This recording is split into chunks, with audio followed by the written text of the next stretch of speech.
Uh, at the moment with us from the Aam Aadmi Party, we have our old friend Mr. Mahmood Deshmukh. Mahmood Deshmukh साहब नमस्कार। नमस्कार। नमस्कार sir, कैसे हैं? बड़े गुस्से में नजर आ रहे, क्या बात? अरे कुछ नहीं, नहीं सर, नहीं सर, आपसे नाराज होके कहाँ जाएंगे। तो महमूद देशमुख साहब, सत्येंद्र जैन साहब को तो बेल एक्सटेंड कर दी गई है 8 अक्टूबर तक। इसके बावजूद के एनफोर्समेंट डायरेक्टरेट ने बहुत शोर मचाया, सब कुछ किया। मैं उम्मीद करता हूँ आगे जाकर के मनीष को भी मिल जाएगी, मनीष सिसोदिया साहब को भी मिल जाएगी बेल। ये सत्य की जीत होती है। सत्य परेशान हो सकता है लेकिन पराजित नहीं होता जी। और आज की तारीख में ये बताएं, छोटी सी बात है, आपके सामने रख रहा हूं, जरा ध्यान से जवाब दें सर जी। कैप्टन अमरिंदर सिंह मुख्यमंत्री थे पंजाब के, कांग्रेस के जी। उनकी ऐसी की तैसी और कांग्रेस की ऐसी की तैसी करने वाले एक शख्स को श्रेय जाता है, मेडल उनको मिलता है। उनका नाम है नवजोत सिंह सिद्धू जी। अब इंडिया अलायंस बन गई है, आम आदमी पार्टी और कांग्रेस इंडिया अलायंस का एक हिस्सा है। अब नवजोत सिंह सिद्धू साहब भगवंत मान और आम आदमी पार्टी पर शुरू हो गए हैं। तो ये बीजेपी ने तो नहीं भेजा है नवजोत सिंह सिद्धू को कांग्रेस में कि कांग्रेस को खत्म, कांग्रेस और आम आदमी पार्टी इन सब लोगों को खत्म किया जाए या परेशानी में डाला जाए। आफ्टर ऑल वो 3 बार तो बीजेपी से एमपी बने हैं ना सर। बिल्कुल सर, बिल्कुल बिल्कुल सर। तो ऐसा क्यों कर रहे हैं वो लोग? कांग्रेस उनकी बात क्यों सुन रही है? मुझे ये समझ में नहीं आ रहा है। क्या वो नहीं चाहते अलायंस बनी रहे, अलायंस ठीक ठाक रहे? महमूद साहब ऐसा सर, इसका जवाब तो कांग्रेस के नेता दे सकते हैं। क्या कांग्रेस सिंसियर है? आपको क्या लगता है? आप तो कांग्रेस में भी रहे हैं, कांग्रेस से आप आम आदमी पार्टी में आए हैं। क्या कांग्रेस ईमानदारी से काम कर रही है अलायंस के लिए? आपको क्या लगता है?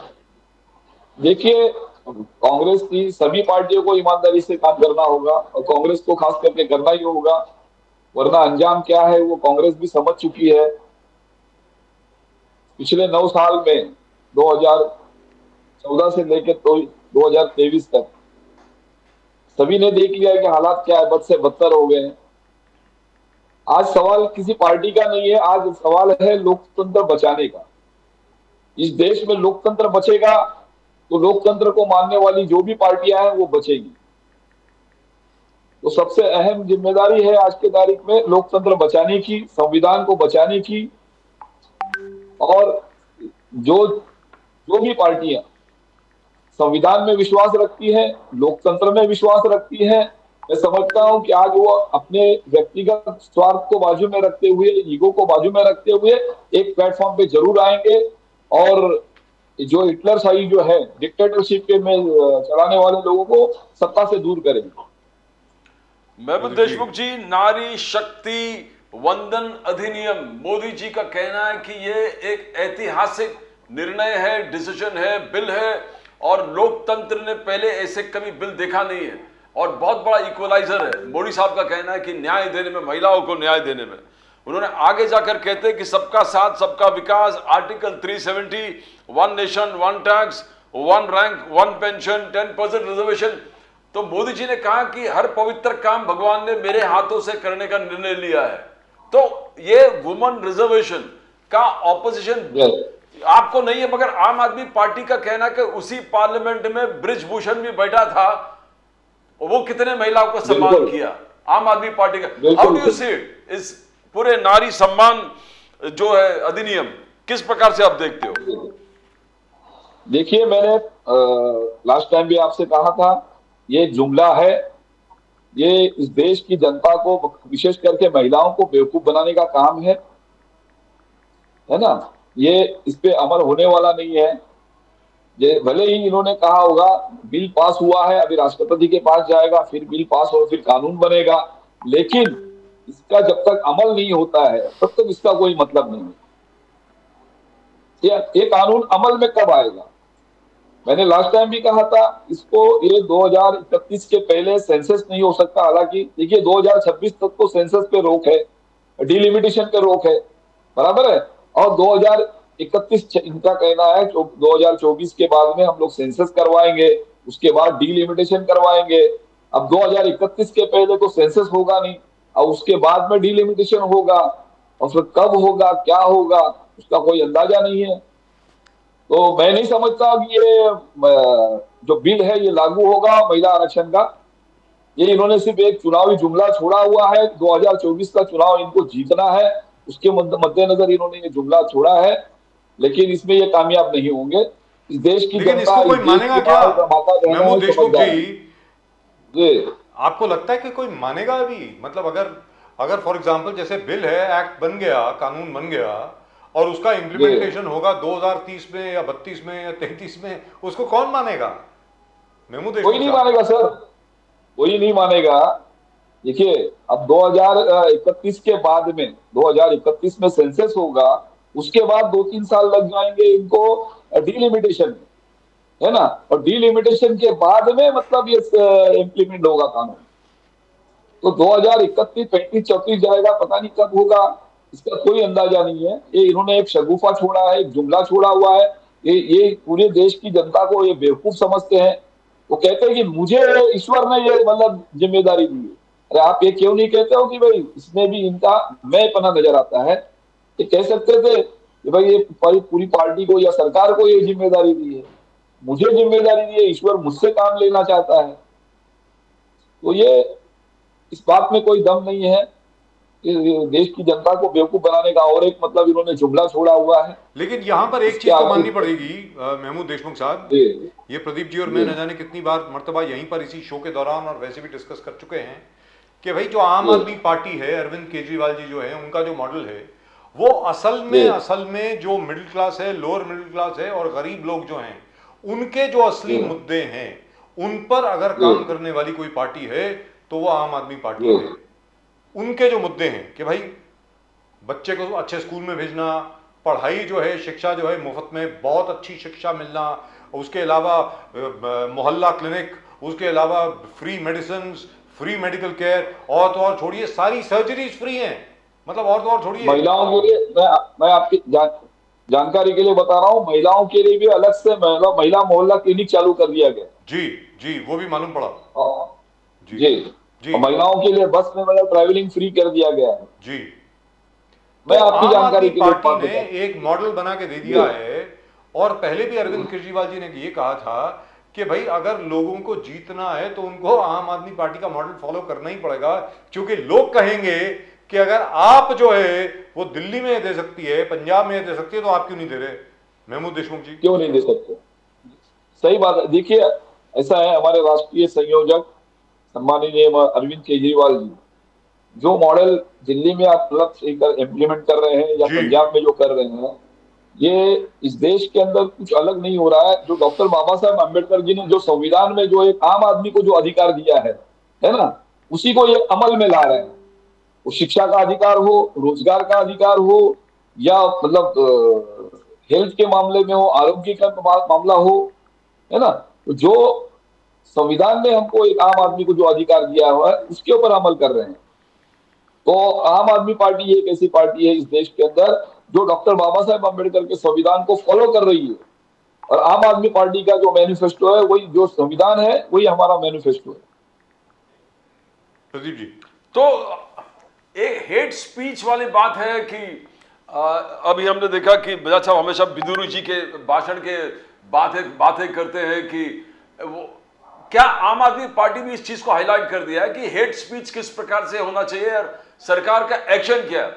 आम आदमी पार्टी ने यह भी हाईलाइट कर दिया कि संजय सिंह, राघव चड्ढा इस प्रकार से ऐसे इतने हेट स्पीच ना बोलते हुए कुछ और चीजों के लिए इनको सस्पेंड कर दिया। तो आपको क्या लगता है कि ये सरकार थोड़ा पार्शल है अपने अप्रोच में, स्पीकर पार्शल है अपने अप्रोच में, कुछ चीजों अलाउ करते हैं, कुछ चीजों को तो एकदम टोटल उसको कॉग्निजेंस से लेके पनिशमेंट सुना देते हैं? इस हेट स्पीच के बारे में आप कैसे, आम आदमी पार्टी का क्या राय है? देखिए इस देश में नई संसद में जो शुरुआत हुई, और सबसे बड़ी खुशी की बात थी कि भाई नई संसद में हमने एक नया सेशन से शुरुआत की है, लेकिन उतनी ही बड़ी शर्मनाक बात यह है कि भारतीय जनता पार्टी के एक सांसद ना, जिसे लोकतंत्र का मंदिर कहा जाता है संसद पार्लियामेंट को, वहां पे एक मतलब बेहद असंवेदनशील बातें, असंवैधानिक बातें, असंसदीय बात का मतलब शब्दों का इस्तेमाल करते हैं। ये उनकी परवरिश का वो अपना एक नमूना पेश कर रहे हैं कि वो किस परवरिश के से आए हुए हैं। हालांकि एक सांसद को ये भाषा शोभा नहीं देती।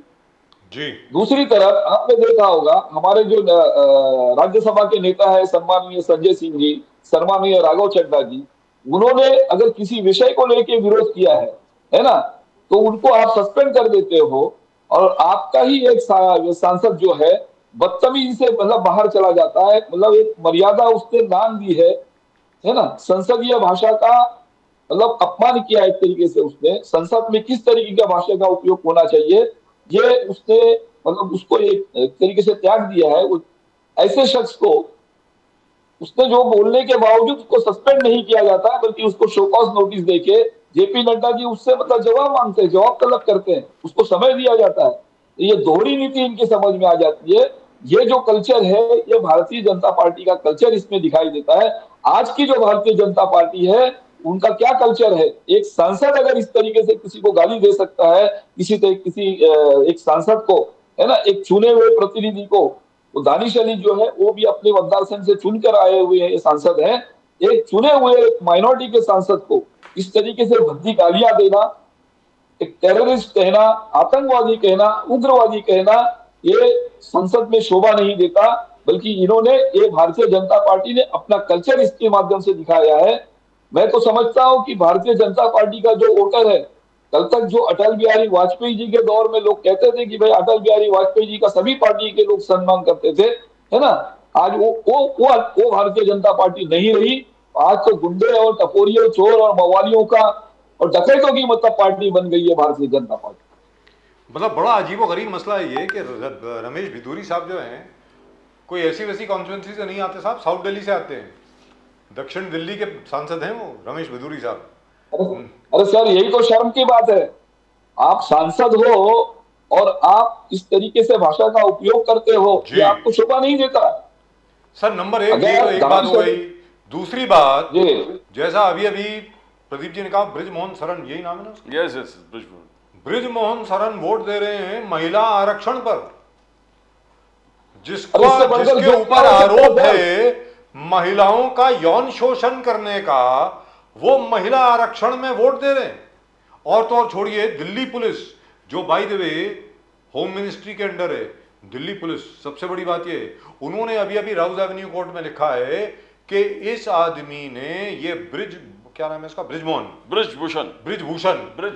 ब्रिजभूषण शरण ने इतना तंग किया कई बच्चियों को कि वो छोड़ के चली गई कैंप। वो रेसलर बनना चाहती थी, वो छोड़ के चली गई। और ये आदमी लोकसभा में बैठ करके भारतीय जनता पार्टी का सांसद बनके महिला आरक्षण पर वोट दे रहा है। महमूद देशमुख साहब, इसके बारे में जरा बताएं। मतलब मैं तो अचंभित हूं, ये ऐसा कैसे हो रहा है? ये इनका दोहरा चरित्र मतलब दिखाई दे रहा है ना इसमें सर। भारतीय जनता पार्टी का ये दोहरा चरित्र है। देखिए, मोदी जी भले ही कहते होंगे कि मैंने महिला आरक्षण का बिल लाया है, ये ऐतिहासिक बातें हैं, ये सब झूठ है। पहली बात तो मैं आपसे ये कहना चाहूंगा कि 92-93 में अभी पवार साहब का स्टेटमेंट आया है, पवार साहब ने उनको कोट किया है ना, शरद पवार साहब ने, कि भाई 92-93 में उन्होंने खुद मतलब महिला आरक्षण का बिल लाया हुआ है। तो ऐसी कोई बात नहीं, ये जो कह रहे हैं ये झूठ बात है। और महिलाओं के बारे में इनका नजरिया क्या है, मैंने लास्ट टाइम भी कहा, आप मणिपुर देख सकते हैं, और भी कई केसेस है वो भी देख सकते हैं। बृजभूषण शरण सिंह इसका सब बहुत बड़ा उदाहरण है। और मैं ये कहता हूं, भारतीय जनता पार्टी की जितनी भी महिला सांसद थी, एक भी महिला सांसद ने मणिपुर के मामले में आवाज नहीं उठाया। आप इनसे क्या उम्मीद कर सकते हैं महिलाओं के बारे में, ये महिलाओं का मान सम्मान करेंगे? ये दोहरा चेहरा लेके चलते हैं, ये दोहरी नीति अपनाते हैं, दिखाते कुछ और है और करते कुछ और है। लेकिन अब आपको लगता है कि ये चेहरा जो है जिसकी आप बात कर रहे हैं, क्योंकि अभी तक क्या था, जब भी कोई चुनाव होता था वहां पे नरेंद्र मोदी जी के चेहरे पर सारे वोट पड़ जाते थे, भारतीय जनता पार्टी जीत जाती थी। क्या अभी भी वही जी। प्रथा जारी रहेगी? मतलब सबसे पहली जो डिफीट हुई है बीजेपी की, वो दिल्ली में हुई, उसके बाद वेस्ट बंगाल में हुई, जहां पे पश्चिम बंगाल में ममता बनर्जी जीती, दिल्ली में तो ऑफ कोर्स अरविंद केजरीवाल साहब जीते, और वो भी 3 बार, और उसके बाद पंजाब में। लेकिन पंजाब में तो वैसे भी बीजेपी का कोई खास वर्चस्व था नहीं। तो अब भी क्या लोग सिर्फ मोदी जी के चेहरे पर वोट देंगे? संदीप देशमुख जी, देखिए अभी इनके पतन की महमूद शुरुआत हो गई है। ये भूल जाए कि अब इनके चेहरे पे वोट देंगे। आप मुझे बताइए ना, पिछले 9 साल में इन्होंने ऐसा कौन सा काम किया है जिसकी वजह से लोग इनको वोट डालेंगे? महंगाई कम कर दी, बेरोजगारी खत्म कर दी, या किसानों का मुद्दा मतलब हल कर दिया। वहां पे देखते होंगे आपने, चाइना वहां पे मतलब बॉर्डर पे अंदर घुसते जा रहा है, तो कौन सा मसला इन्होंने हल कर दिया है? कोई मसला हल नहीं किया। सिर्फ हिंदू मुसलमान, हिंदू मुस्लिम, भारत पाकिस्तान, ये धर्म की राजनीति में, धर्म के आड़ में राजनीति करने का और जीतने का मतलब इनका एक फंडा है। लेकिन इस वक्त इस देश की जनता इनको इनकी जगह दिखा के रहेगी। इंडिया अलायंस इंडी अलायंस एक बहुत बड़ा इशू बन गया है कि क्या इसमें फूट है। बिकॉज कांग्रेस के लिए, राहुल गांधी जी के लिए अडानी एक बहुत बड़ा इशू है, कोर इशू है। अरविंद केजरीवाल जी को भी अडानी एक कोर इशू है। बिकॉज ये आप लोग, अरविंद केजरीवाल जी, राहुल गांधी लगातार पार्लियामेंट में उठाया, स्टेट असेंबली में उठाया, उसका कंप्लेन किया 20,000 करोड़ जेपीसी होना चाहिए, नहीं होना चाहिए, लगातार। तो मगर आपके अलायंस पार्टनर शरद पवार जी जाके गौतम अडानी जी के ऑफिस का जो भी प्रोग्राम में जाते हैं, इनॉग्रेशन करते हैं, रिबन काटते हैं, गले मिलते हैं उनका, ये एक मैसेज, एक संदेश बहुत गलत जा रहा है इंडिया अलायंस, इंडी अलायंस का, कि कोर इश्यूज को छोड़ के, कोर इश्यूज में ही डिस्प्यूट है।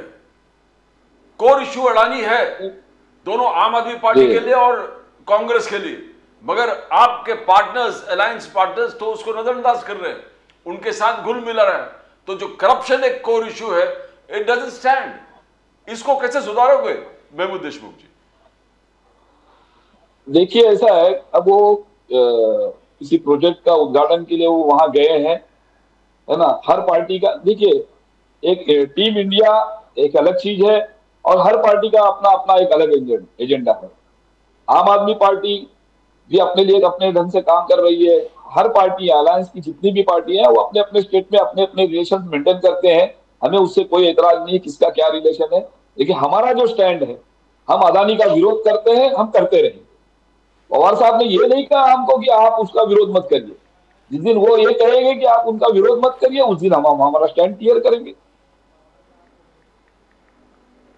तो हम तो विरोध कर रहे हैं, वो करते रहेंगे जी। लेकिन फिर भी मैसेज तो गलत, संदेश तो गलत जाता है ना सर महमूद देशमुख साहब, क्योंकि एक इंडिया अलायंस है, ये बहुत अहम मुद्दा है साहब, आम आदमी पार्टी के लिए, कांग्रेस पार्टी के लिए, अलग लोगों के लिए। तो इस पर तो एक स्टैंड होना चाहिए ना, जहां तक मैं समझता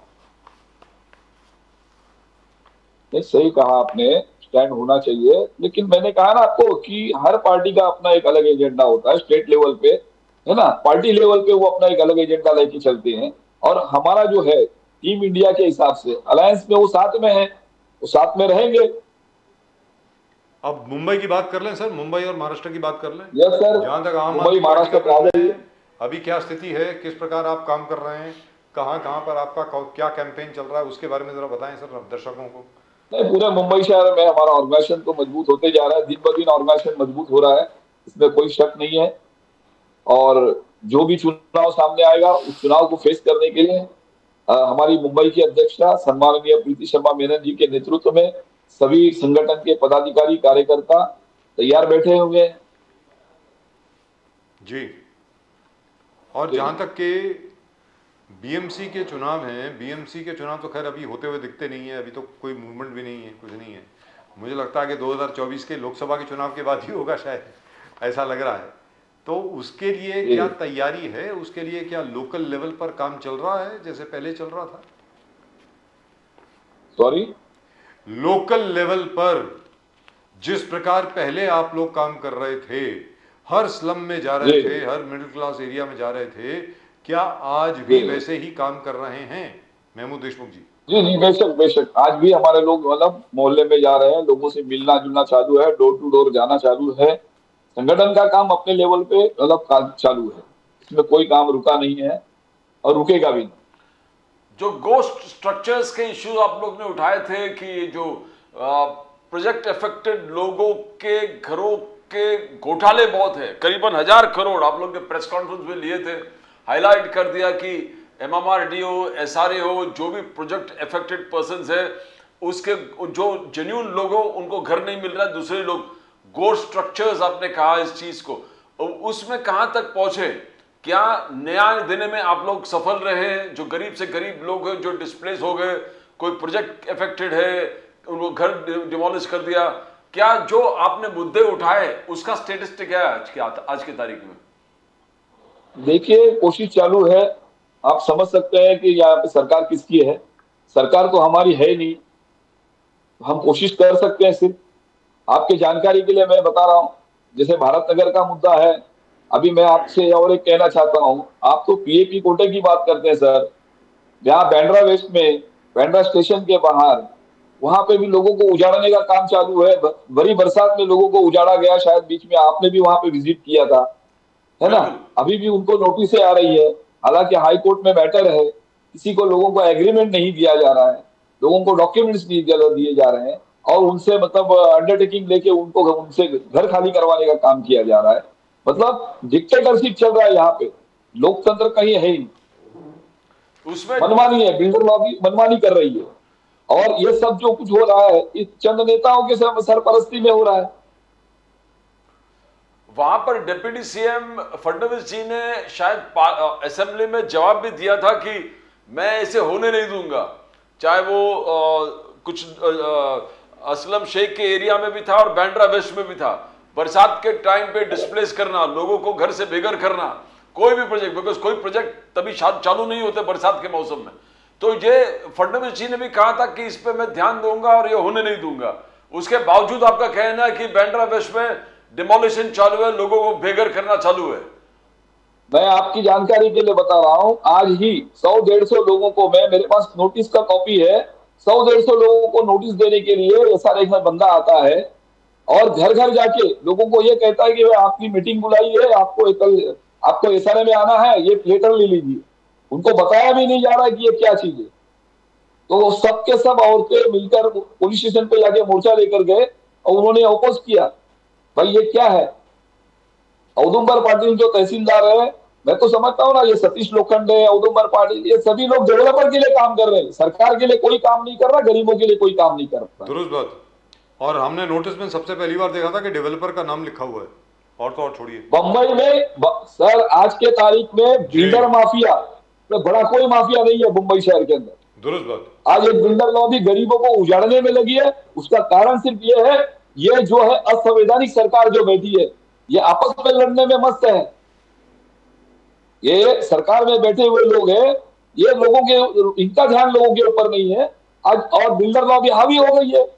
आज बैंड्रा वेस्ट में और शास्त्री नगर है, महाराष्ट्र नगर है, मैटर कोर्ट में चल रहा है, उसके बावजूद मतलब उनको एग्रीमेंट भी नहीं दिया जाता है उनको, है ना, और उनको कहा जाता है एक अंडरटेकिंग है, उसके ऊपर साइन करो और घर खाली करो। और ये क्या लगा रखा है।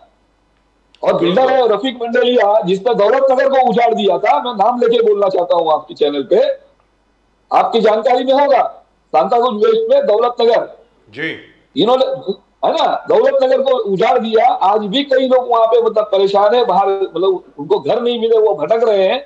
उसी रफीक मंडलिया ने महाराष्ट्र नगर और शास्त्री नगर में एग्रीमेंट किया 2002 के पहले का बात, 2006 में, काम कुछ नहीं कर पाए। आज राजन शाह का नाम का कोई बिल्डर आता है वहां पे साथ में, हाँ, और लोगों पे जुल्म चल रहा है।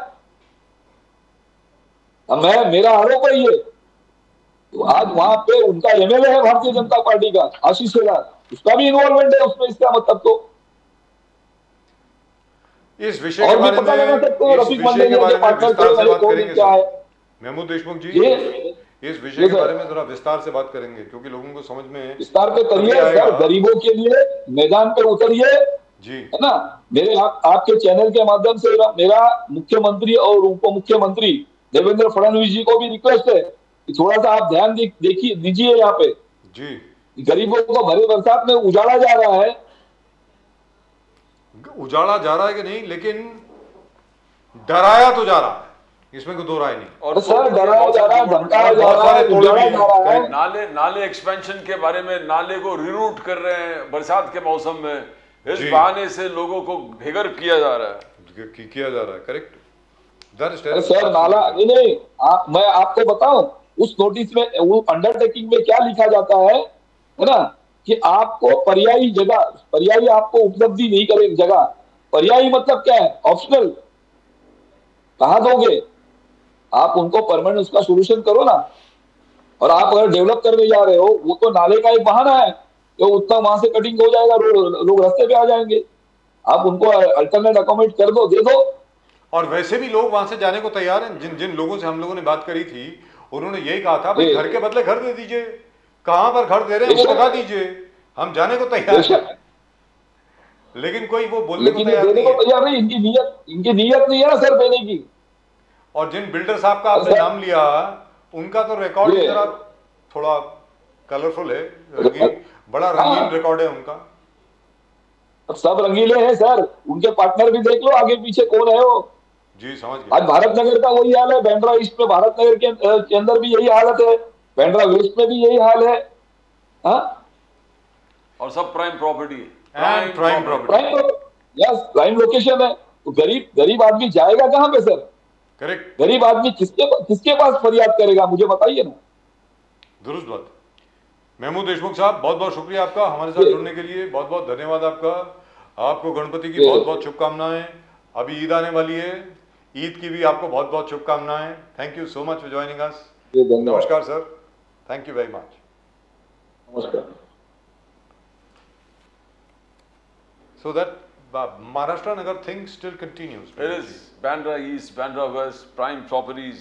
Bandra East close to BKC, Bandra West, one of the best properties where Mumbai is concerned. Prime location और स्टेशन के ठीक बाहर। No, all I'm saying is the solution is very very simple. You just need to give an alternative property. You have that place, get the houses built over there, move the people there. I mean, there'll be no problem. Why do you want to create problems? I still don't understand. क्योंकि आखिर में देखिए साहब, लोग court जाएंगे, कुछ करेंगे, कुछ ना कुछ करेंगे। आप इतने ज़्यादा लोगों को दुश्मन क्यों बनाना चाहते हैं? मेरी तो समझ के बाहर है। At the end of the day you will need these people whether you like it or not, and they are all Indians. ये एलियंस तो है नहीं, कोई मार्स या कहीं मतलब जुपिटर से तो नहीं आए ना, यहीं हमारे लोग हैं ना।